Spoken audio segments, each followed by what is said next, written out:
Hello and welcome to Dose of Music, episode 7. Today we're going to be talking about the Pretenders, but more specifically their frontwoman, Chrissie Hynde. You'll be hard pressed to find a person in music who has taken such immense setbacks in their stride in the way that Chrissie Hynde did. The late 70s and early 80s anti-establishment punk scene was a deeply masculine space to be in, so to emerge as the frontwoman of one of the period's most important and influential bands is nothing short of miraculous. So let's get straight into it. She moved from Ohio to London in 1973 at the age of 21 and had a short-term stint writing music articles for NME. She then worked for Malcolm McLaren and Vivienne Westwood's clothing store, Sex. The former managed a host of bands including, famously, or perhaps infamously, the Sex Pistols.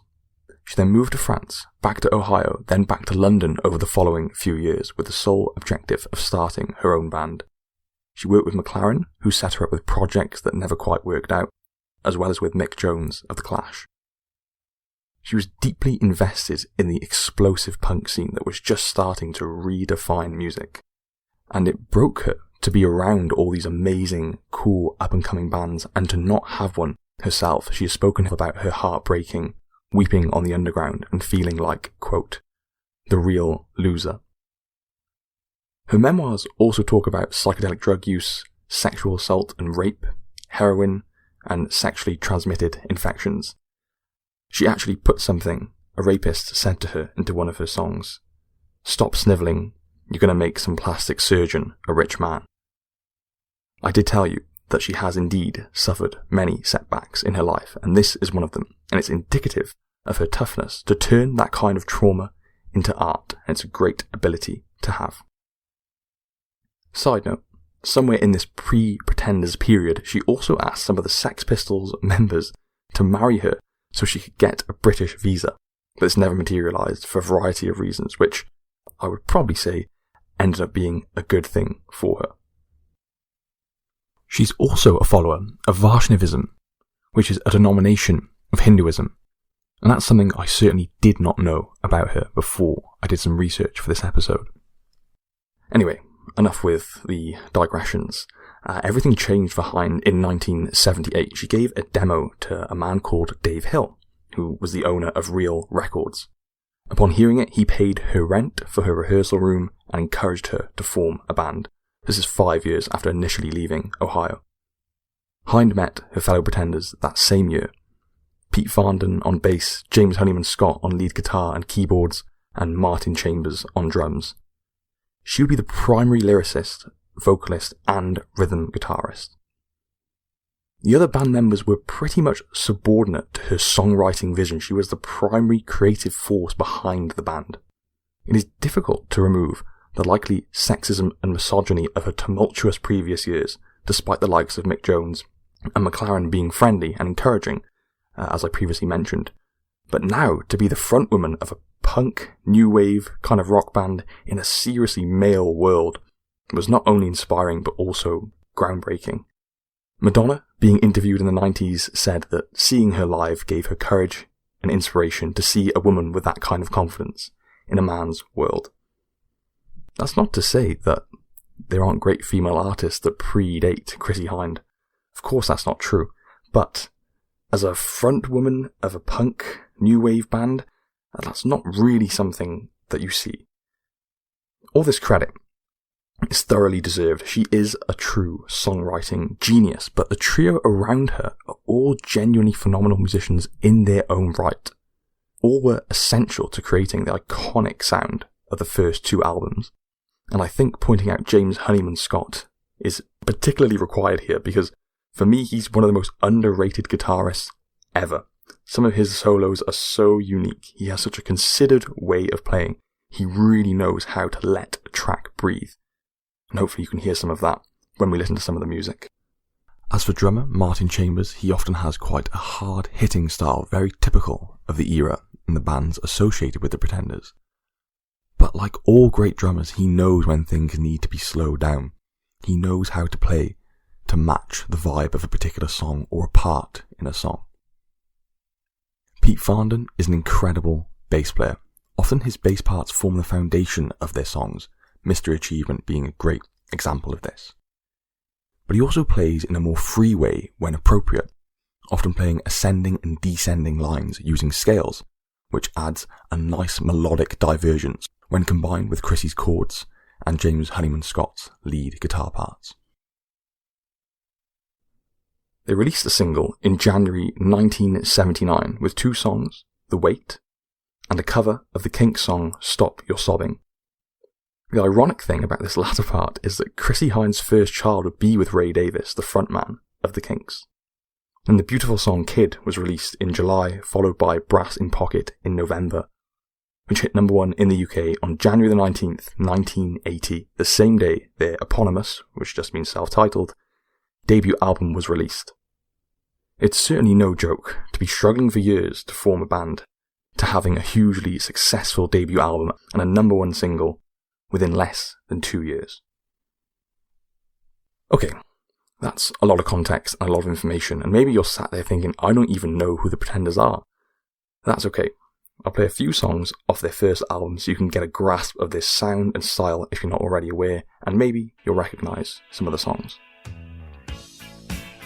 Got this in pocket, got that though, I'm gonna use it. Intention, I'm feeling mental, gonna make you notice. Got motion, restrained emotion. I've been diving, detour leaning, no reason, just seems so pleasing. Gonna make you notice. Gonna use my arms, gonna use my legs, gonna use my style, gonna use my side step, gonna use my fingers, gonna use my imagination. 'Cause I gonna make you see there's nobody else here, no one like me. I'm special, so special. I gotta have some of your attention. Give it to me. I gotta wait this time for you to stop all of your sobbing. Yes, it's time for you to stop all of your sobbing. Oh, there's one thing you gotta do to make me still want you. Gotta stop sobbing now, stop sobbing now. Yeah, stop. It is time for you to laugh instead of crying. Yes, it's true. What I'm about, I won't deny it. Don't you forget, you don't understand. You've turned your head, you dropped my hand. All my sorrow, all my blues, all my sorrow.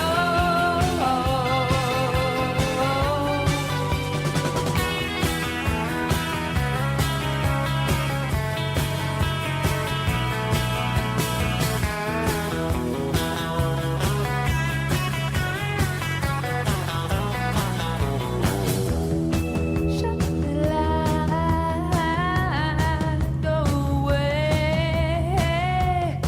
Full of grace, you cover your face.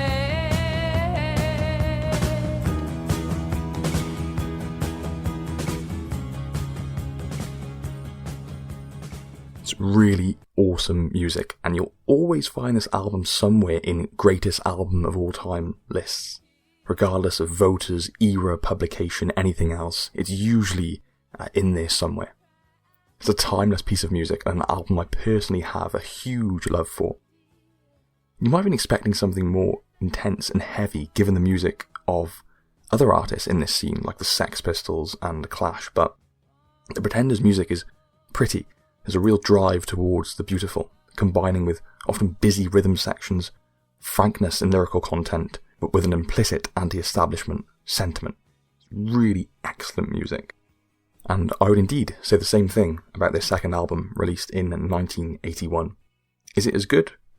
Maybe, maybe not. I'd probably say not, and the market agrees too, as it didn't have the same level of success. But it still hit number 7, and things remained pretty similar sonically. Just the sound of the music, I mean there. Let's have a listen to some of the bigger songs off that album. Now look at the people in the streets, in the bars. We are all of us in the gutter. Some of us are looking at the stars. Look round the room. Life is unkind. We fall, but we keep getting up. Over and over and over and over and over and over and over and over and over.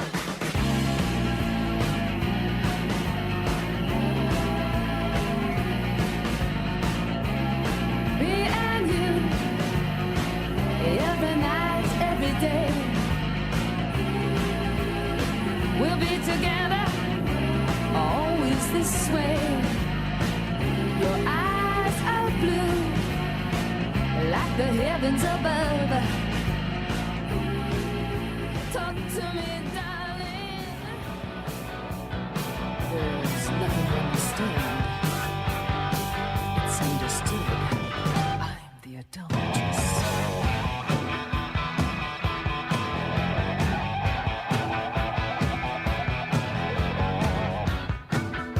Look at the fool, made up to go out. She's desperate and lonely, but she's putting it about. Look at the spinster, coming down off the shelf. She's in love, and she hates herself.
So yeah, pretty similar stuff, but sounds great. And I think we've got quite a good vibe now of what they're all about. So, Chrissie has her band, a number 1 album and a number 1 single. She finally has what she's been aiming at for so long. But everything came crashing down in the following year. Bassist Pete Farndon was fired from the band due to his heroin addiction in June 1982. 2 days later, guitarist James Honeyman Scott died from a cocaine overdose. Less than a year later, Farndon was found dead by his wife, who had drowned in his bathtub after overdosing on heroin. So pretty dark stuff here, and unfortunately all too common in the music industry. It is even more painful if you check out some of their interviews as a quartet on YouTube. They've got such a fun vibe. They were clearly really good friends. But naturally, Hynde did not let this stop her from keeping the band going. They released their 3rd album with a new lineup in 1984, with songs like Back on the Chain Gang and 2,000 Miles containing obvious dedication to her deceased band members. Allow me to just ruin the Christmas song 2,000 Miles for you.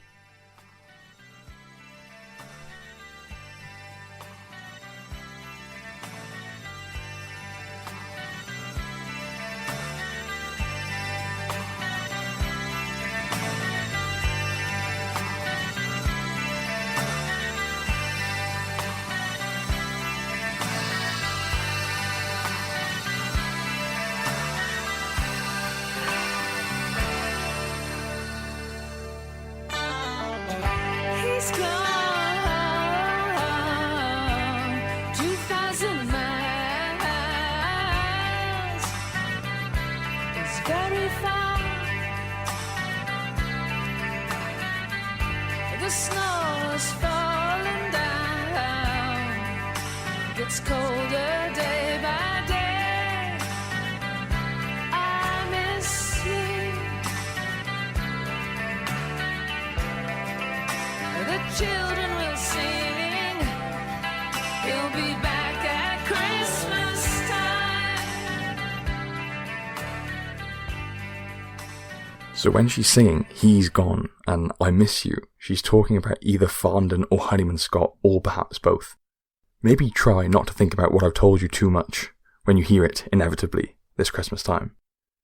And so, Chrissie would not be shaken by these deaths, and just like every other adverse event in her life, would use it as inspiration to express herself. The band went through a multitude of membership changes, and they are still active today. Johnny Marr and Andy Rourke of the Smiths even played in the band very briefly. She got rid of Chambers just to spice things up. But to me, the music has never reached the same heights as the first two albums. That's not to say that it's not great and not worth listening to, because it certainly is. Let's have a listen to a few snips of some of the songs released after the deaths of Honeyman Scott and Farndon.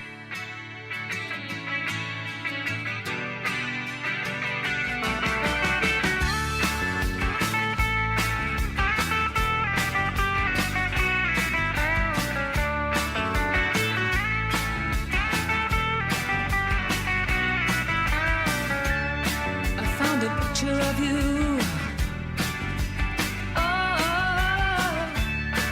what hijacked my world at night,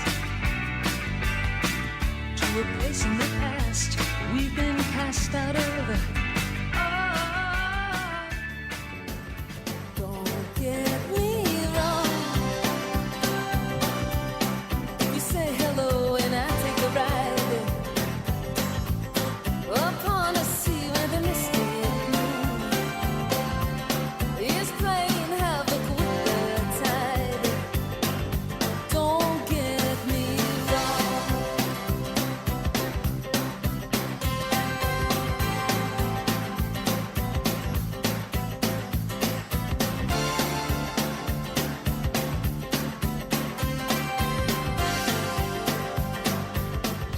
Don't get so.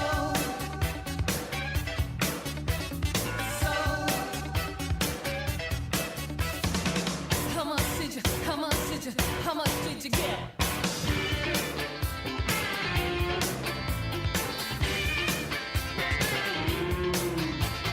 Who's got soul?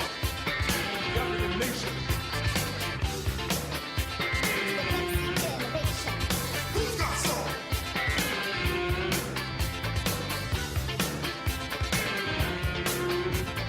Who's got soul? It went from tree to sea. Every living entity shall a super soul. We got super soul. Who's got soul? You can think of it for real. When the night falls on you, you don't know what to do.